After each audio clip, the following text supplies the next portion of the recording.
Hello and good morning सबैजनालाई। म चाहिँ एउटा कुरा सेयर गर्न लागेको। हजुरहरूको डेली लाइफमा बिहानदेखि साँझसम्म के चलिरहेछ आई डोन्ट नो, तर मेरो लाइफ इज फुल अफ राजनीति, फुल अफ पोलिटिकल थिङ्स।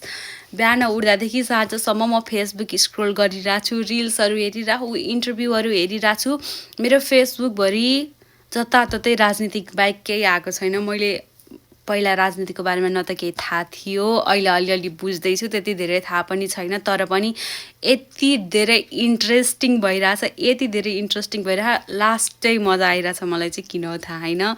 अनि घरिघरि चाहिँ हर्क सम्पाङको कमेन्टहरू हेर्छु, मान्छेको क्रिएटिभिटी लेभल देख्छु, ए भगवान् भन्छु। अनि फेरि घरि बालेन शाह र रवि लामिछानेको लागि त्यो मान्छेले गरेको सपोर्ट देख्छु, यति खुसी लाग्छ, यति खुसी लाग्छ।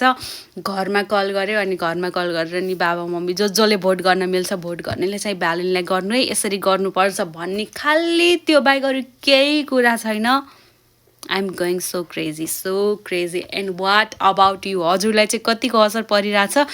म त यति इन्जोय गरिरहेको छु सबै हेरेर, तर I don't know, let's see के हुन्छ।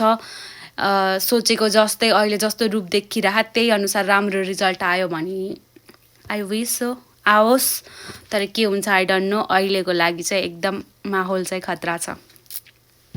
Always support for Balen and Rabi, okay, bye by.